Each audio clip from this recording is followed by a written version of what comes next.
Hello, everyone, and welcome back to the podcast. Well, I am recording this in December of 2023, and my family and I are getting ready to celebrate Christmas, and many of you are getting ready to celebrate the holidays. And so we are going to be taking some time off over the next 2 weeks to spend time with family. And during that time, we're going to re-air 2 episodes that you may not have heard or may not have heard in a really long time. It's actually episodes 4 and 5. And the first is with one of our Child Nexus members, an educational therapist, Daniel Franklin. Millions of kids struggle with learning, processing, and social emotional difficulties. These challenges interfere with their ability to reach their full potential. Dr. Karen Wilson is here to help. Her extensive background in pediatric neuropsychology and higher education have prepared her for this unique mission. Listen as she delivers content to inform, educate, and empower parents and educators. This will enable you to identify challenges that kids face and get them on the road to achieving their full potential. This is Diverse Thinking, Different Learning by Child Nexus. Welcome to the Diverse Thinking, Different Learning podcast. I am so excited to introduce you to my guest, Dr. Daniel Franklin. Dr. Franklin is the author of Helping Your Child with Language-Based Learning Disabilities and a co-editor of The Los Angeles Psychologist. He holds a master's degree from the Harvard Graduate School of Education and a PhD from UCLA in education. Dr. Franklin has over 30 years of experience in education as a teacher, administrator, and educational consultant. He is the founder and clinical director of the Los Angeles-based Franklin Educational Services. Hello, Daniel. Thank you so much for being a guest on the podcast. Well, hi, Karen. Great to be here with you. Great. You know, we had a really great conversation a couple months ago as we entered the summer months of the pandemic. And we talked about the summer slide, which has now been called the COVID slide. And, you know, at that time, there was fear from parents about their kids losing gains that they had made the previous school year. And I was thinking at that time about launching the Child Nexus Diverse Thinking, Different Learning podcast. It was already in the works. And I knew that after that conversation that I wanted to have you come back or come on rather, the podcast and talk to you about the work that you're doing because it's just so important to the kids that we serve. So I would just love for you to talk about language-based learning disabilities. I want to talk about your book, Helping Your Child with Language-Based Learning Disabilities, which people are raving about, by the way. And I often refer parents to your book. I think it's a must-have for a number of parents who have kids who struggle with language-based issues. But I want you to start by explaining to our listeners what you mean by a language-based learning difficulty. Well, sure. Increasingly, we see that there's enormous overlap between different learning and behavioral characteristics. For example, we see that many children who have a specific learning disability in the area of reading, sometimes called dyslexia, very frequently have a secondary diagnosis of ADHD or another related learning or behavioral difference. We see this especially with children with autism who have a very high co-occurrence of also having ADHD. So we're seeing lots of overlap among many different learning and behavioral characteristics and many of the areas that affect language and language processing.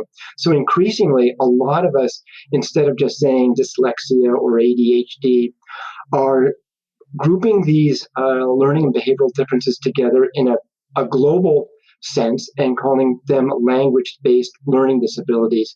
Because in my book, I wanted to cover certainly dyslexia and the writing version, dysgraphia, or the math version, dyscalculia. Obviously, there's a lot of kids with those challenges who also have ADHD and other related learning differences. So that's why we use language-based learning disabilities. Yes. And I often see in my practice, and you've seen it too, the overlap of a lot of the struggles that kids are dealing with, where we can have 2 children with different diagnoses, and you see a lot of similarities in the things that they're struggling with, whether it be reading comprehension or written expression. And so I like the fact that we have this term to really better understand the struggles that they're dealing with. That's right, because if we get too focused on just one very narrow band of learning difference, we might be overlooking other really important areas too. So I think it's important for us to be exploring all areas and providing support in all areas. Absolutely.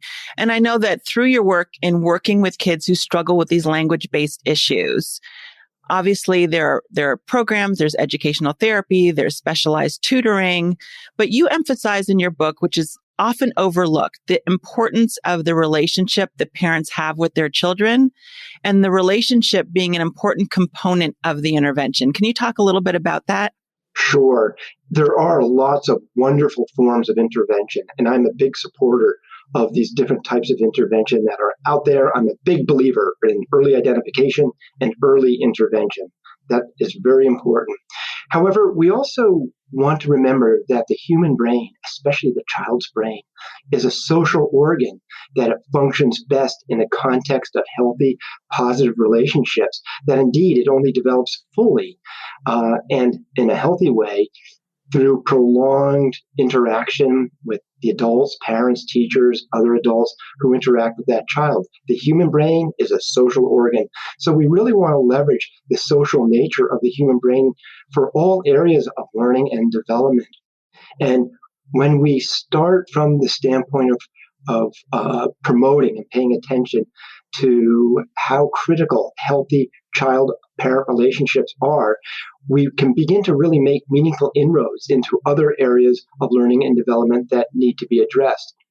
We call that healthy connection or attachment theory. There's actually a body of science referred to it as attachment theory, and which is basically an individual's internal model of what a relationship is. And for us as adults and for parents and teachers and clinicians, as long as we prioritize the quality of the relationship, we help children stay in a calm, focused, regulated state. And only a child who's in a calm, regulated state is in a position for meaningful learning. And that's such an important point about kind of the mindset and the emotional state of the child when they're getting ready to learn. Because what I often say is that it's very difficult for children to learn when they're scared, dysregulated, or worried, right? And so getting them there is so important. It's such an important part of the learning process. And oftentimes a mentor, a parent, someone else who that child has a relationship with can really help them prepare for the learning process. That's right. And you raise some really critical points here. One is that children with language-based learning disabilities are in a chronic state of stress, anxiety, fear, worry, and that when we take steps to help mitigate those really detrimental and impactful states of mind, we then help these children get ready to be in a state of learning, whether it's at school or at home or on the basketball court or playing field or even in a dance lesson or anywhere where they're struggling to pay attention to what it is they're supposed to be doing.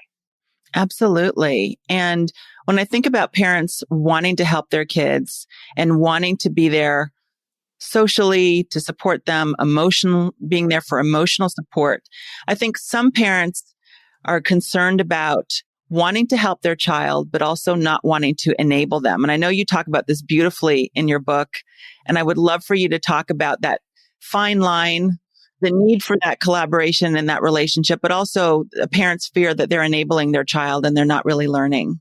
Sure. And yes, kids who struggle need a lot of help. The demands exceed their capacities. So we do need to help in every way that they need help. I often say to parents when I'm speaking to them, the difference between a helicopter parent and a helpful parent is that a helicopter parent provides help that's not needed. A helpful parent provides help that is needed.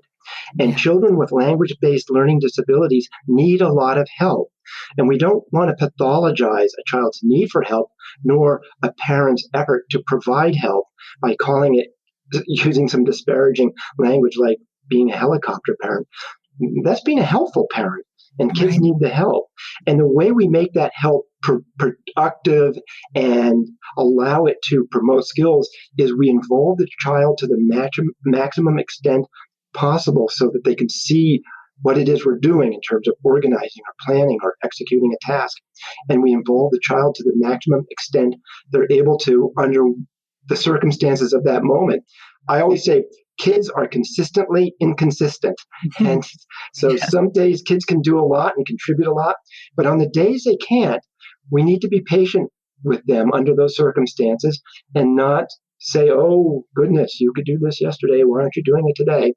They simply don't have enough volitional controls to modulate their level of effort every single day. So that's why we need to sometimes provide more, and when we can provide less, dial it down a bit. Absolutely. And that inconsistency can be really confusing to parents and to educators because they see kids being able to do things one day and not the next. And what I often tell parents of kids who struggle with attention issues is that inconsistency is the hallmark of attention issues, right? Kids can really pay attention to things that they're interested in, but they can't keep on paying attention when they're no longer interested. That's right. And there can be so many variables that will impact what's going through a child's head at any given moment. And so, flexibility is the name of the game. Yes. Especially with kids with language-based learning disabilities, because they've changed so much, frankly, minute to minute. Yes. And that collaboration is so key because you really get a sense of what it is that they're experiencing, their struggle through their personal lens. And then you get feedback from them in terms of what has been helpful, what is not helpful. And you get some feedback on the skills that they're developing. That's right. And very frequently, especially for, frankly, all children with language-based learning disabilities, but especially children with dyslexia, say, while they're learning to read, they cannot use reading to learn. So when children are expected to learn something from written text, we need to think about bypass strategies such that they can acquire that information. One of the things I recommend, and frankly, I do a lot myself working with kids, is I will look at what it is they're supposed to learn from the reading assignment. I'll read it myself and then explain to them what it means. The point is they need to be acquiring content and understanding at that moment. It's not a reading lesson. It's a content acquisition lesson. So I really encourage parents to use bypass strategies if they have a child with slowly emerging skills like reading or like writing. While a child is learning to write, they can't use writing like we do as skilled writers, adult skilled writers, where we use it to organize our ideas and develop ideas. When you're learning to write, there's so many competing demands that it can be a real challenge. So I encourage parents and, frankly, educators, teachers, to provide very high levels of support during writing activities. Ask a child, what is it we're going to write about? How would you like to start? Why don't you start speaking and I'll write down what you're saying? And then providing a child with some prompts and asking them some questions or to elaborate and continuing to write that information down. So writing actually becomes a very interactive, collaborative process. And indeed, children actually learn to write faster and better using this approach, as opposed to asking them to sit down and simply write on their own, which often leads to high levels of anxiety, stress, fear, and can be very counterproductive. Yes, I've seen a lot of students and a number of them say that the blank page in front of them is completely overwhelming because they don't know where to start. They've got all of these ideas in their head. They don't know how to get it out. They don't know how to organize it, to plan it, to finish it once they start writing. And what you're saying is that you're really modeling that process out loud for them. That's right. In terms of how to be successful with the writing process. What does the writing process look like? What does it entail?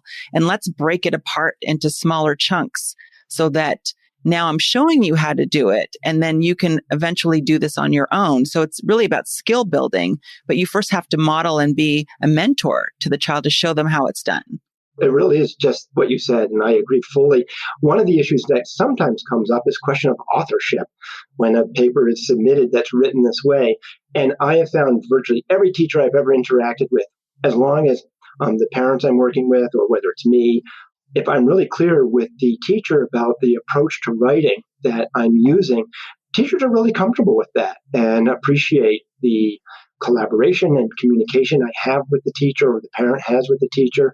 So we want to be really transparent, keep all our notes and describe our process to the teacher so that teachers are aware of how we're approaching writing support with kids who struggle with writing.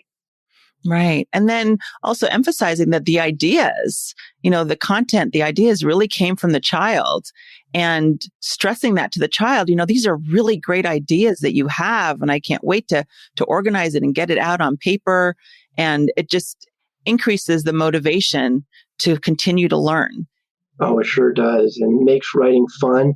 And when kids enjoy something, they're more inclined to do it. And the more they do it, the better they get.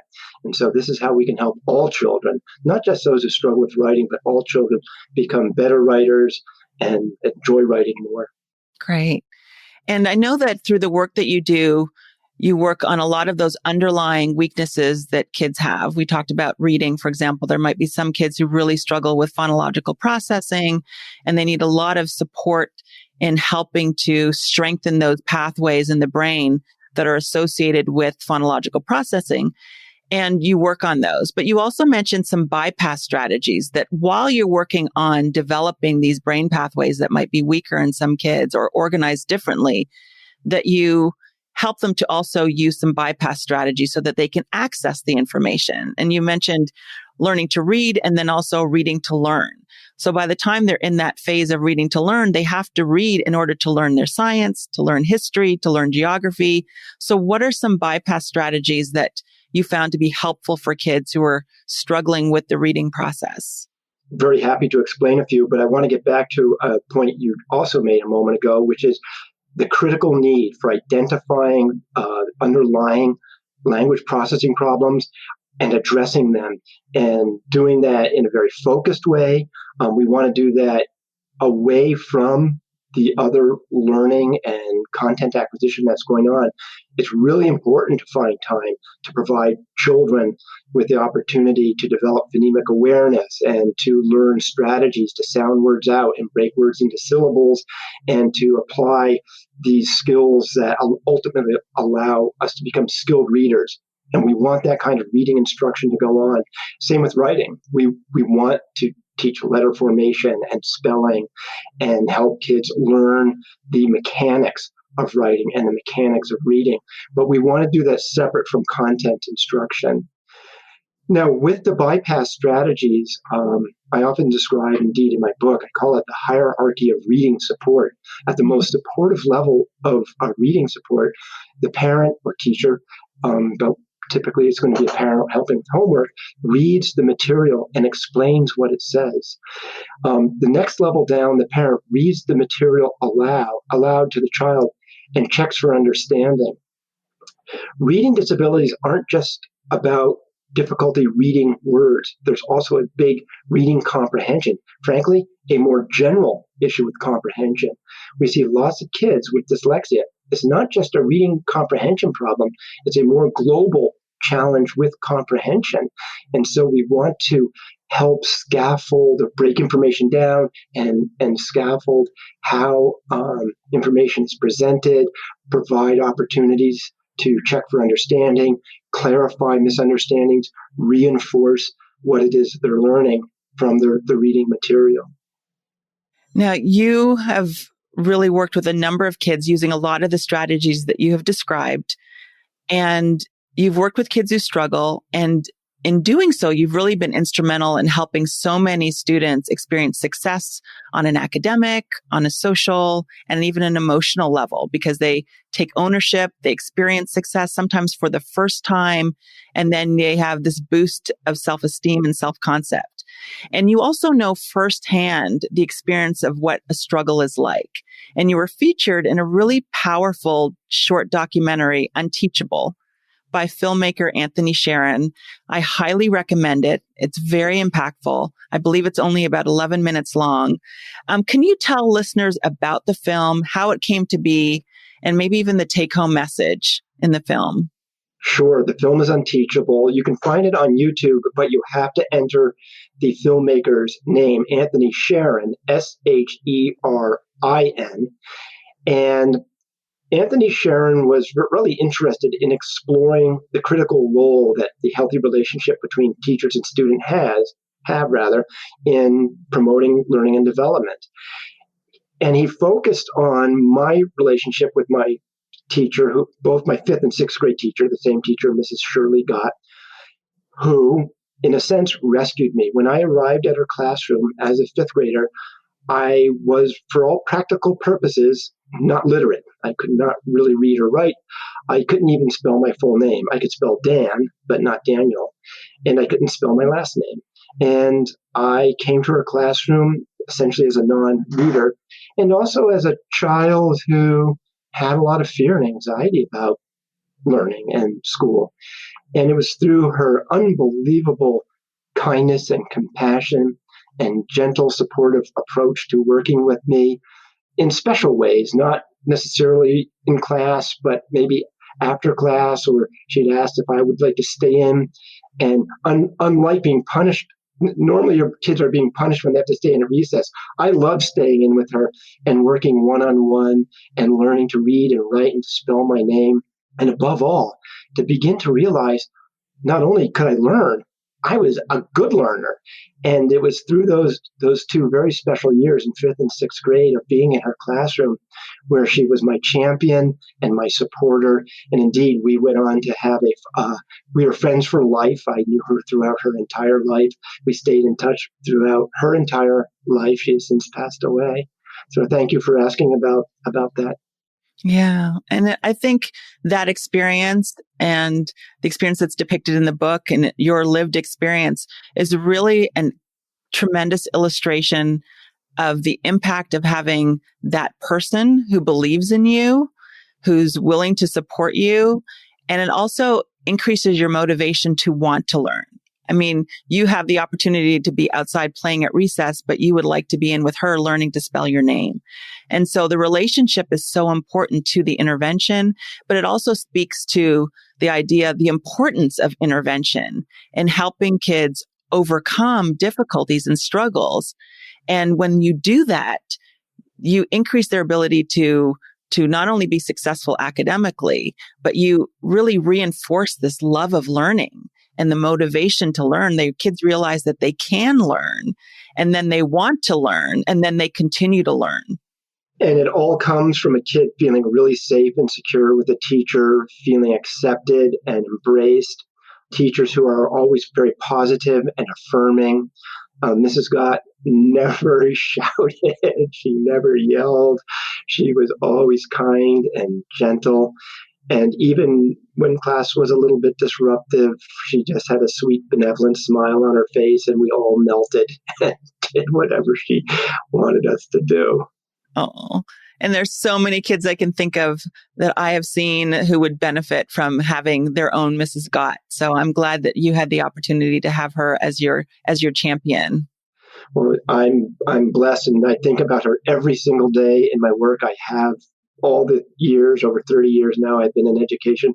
There's not a day I do not think about her and apply the lessons I learned from her. The most important things I learned about teaching, frankly, I learned in 5th and 6th grade from Mrs. Gott.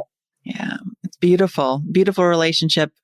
And it's just beautiful, the transformation that occurred as a result of that relationship. So I will make sure that in the show notes, I put a link to the film so that other people can see it as well.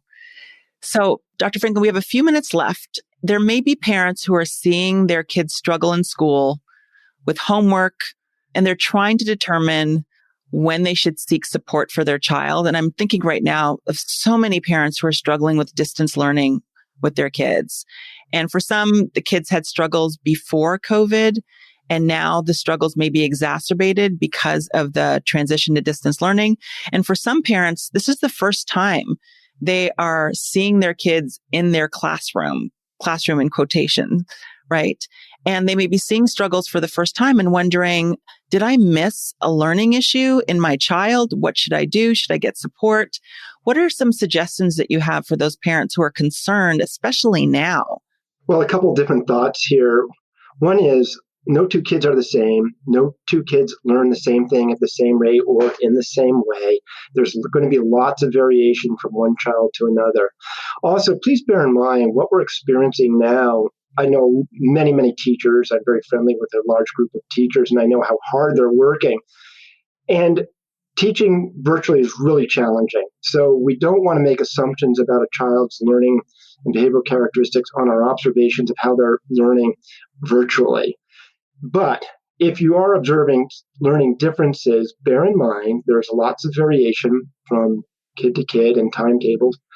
Please also bear in mind that the thing kids need most from their parents is a sense of safety, security, and love. Kids who feel safe, secure, and loved tend to be really resilient, tend to overcome adversity, tend to do really well. So we never want to put school performance ahead of the quality of one's relationship with the children who they look after, their own or students or anyone.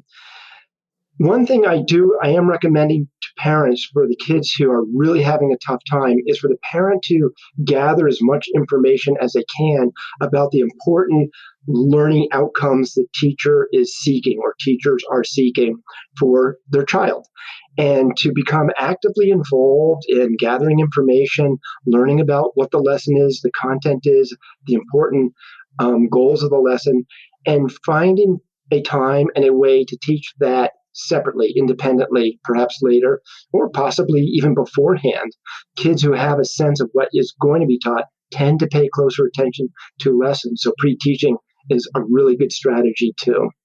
Above all, please remember, and I'm speaking to parents now, your child is going to be fine as long as you prioritize the quality of your relationship with your child above other pressing considerations right now, anyhow. Absolutely. And it seems that in this pandemic, where there's so much stress and anxiety, that relationship is even more important, particularly when you speak about safety and security at a time when, there's so much that people feel is out of control. There is a lot about things that are out of control, and there's a lot of reasons for a child to feel scared now, and I understand that, and parents too. But I know that as a community, as we come together and reach out to one another and support one another and show children that we're doing that, by children can see that we're reaching out to one another and supporting one another. This gives children a sense of safety and hope above all. And so all those little things that we're doing to promote a connection and communication and mutual support, children see this and it gives them hope and safety. Absolutely. And if it seems that communicating observations with educators is so important too, because like you said, the teachers are working so hard to deliver this curriculum in a way that they wouldn't deliver it under any other circumstance. So they're working hard and they may not see some of the things that parents are seeing because it's hard to pick up on a lot of that in a Zoom classroom. Oh, it is. Yeah. And so parents communicating with the teachers about what it is they're observing and the struggles that they may be witnessing is going to be important so that they are in a position to know how to support their child. And maybe the teacher can, again, be someone who they can collaborate with and determine how they can address some of the issues that they're seeing. Teachers love communicating with parents, and especially when parents are writing thoughtful, tactful emails and reaching out to be a collaborator. Teachers love that. I know, Carolyn, you and I both have been classroom teachers for many years. And as a classroom teacher, I loved working with parents and wanting them to feel like my collaborator and partner. And the more we do that, and the more teachers will reciprocate and we work together to strive for great learning outcomes and a happy experience. Above all, learning should be a happy experience for children. It really should. And it's amazing to me that once you have those discussions with educators, small things that can be tweaked to make a big difference. I think about kids who are sitting in a Zoom classroom who are really young and it's gone on for too long and they haven't had a break. Communicating that information to the teacher, it's been an hour and he's 6. and he's getting really squirmy. Do you think we can have an earlier break time, for this child, or a longer break? Maybe the 2-minute stretching break isn't enough, or are there something else that we can do? Some sensory strategies that we can use during those breaks to really help kids to refocus, to engage, to give their brain a break from the screen for a while? Oh, without a doubt, kids need exercise. They need activity. They need to be moving around. As Karen, as we both know, the research is robust that physical activity promotes cognitive development. Absolutely. And if we're aware that a kid has been still for too long, we've got to change things up. I always say, if you want to get a sense of what's going on in a child's brain, observe their body. A child's body does not belie what's going on in their brain. If their body is slumped over, their brain is slumped over. If they're antsy and bucking around, their brain is antsy and bucking around. And so if you observe a child's body, you know what you need to do to change the approach to make sure it's compatible with what we want and frankly need their brain to be doing. Right. And kids are really great at telling you what it is that they need. And oftentimes if you just say, I'm noticing you're kind of slumped in your chair and you're having a hard time sitting still, what do you need right now? What are you feeling right now? And they'll tell you, I'm thirsty, I'm hungry, I'm bored, whatever that might be. And conveying that information to the teacher would be really helpful. It's really important for that reason. And it communicates something else too. When you're asking or saying those things to a child or asking those things of a child, they realize you're empathic, that you care about them. And this makes them feel connected to you. And it keeps them feeling calm and regulated and allows them to continue to apply effort and to learn. Yes, it lets them know that you care about what it is that they're experiencing and you want to help. Again, that speaks to your thoughts about safety and security and feeling, regulated. Yeah, and there's lots of little things we can do, even in the context of a classroom, currently with virtual learning too, that, a gentle pat on a child's back or being nearby while they're on Zoom, doing our own work, doing our own reading or paperwork, or being nearby, physically present. These little things can go a long way in helping a child stay focused and feel regulated and cared for. That's wonderful. Really great suggestions and great insights for so many parents. Dr. Franklin, this has been such a great conversation and such great information for so many families, for parents and educators. And I would love if parents have questions, if educators have questions, that they can reach out to you. Now, what is the best way for people to connect with you for a consultation or for support for their child? Well, pick up the phone and call me. My phone number is 310-571-1176. Again, 310-571-1176. And I'd be happy to speak with you and arrange, or if I can't pick up the phone, I'll arrange a time to call you back and we'll talk. You can also contact me through, I have two websites. One is Franklin ED, Edward Delta.com. So Franklin ED, Edward Delta.com. Or for my book, it's Daniel Franklin PhD. It's all one, DanielFranklinPhD.com. And you can reach me any of those ways. I look forward to connecting with your listeners, to speaking with your listeners, and to collaborating with your listeners and helping in any way I can. Wonderful. Thank you so much. We will put all that information and the links for where people can watch the film Unteachable in the show notes, and also to get where they can get a copy of your book, which is fantastic. So this has been a challenging year, and you've provided such tremendous insights and support for so many families who are struggling. And I appreciate you. I appreciate your time and all of the suggestions that you gave to our listeners. And I hope that you'll come back to the Diverse Thinking, Different Learning podcast. Thank you so much. Well, it's been my pleasure, Karen. It's been a joy to be here, and I look forward to connecting with your listeners in the future. I hope you enjoyed my conversation with Dr. Daniel Franklin, one of our Child Nexus professional members. I can't wait to hear your key takeaways from this episode. For me, there were so many. Please share yours with me on Instagram at Child Nexus Community, and let's continue to work together to ensure that all kids can reach their full potential. Thanks for listening to Diverse Thinking, Different Learning by Child Nexus. For more resources, visit us online at childnexus.com.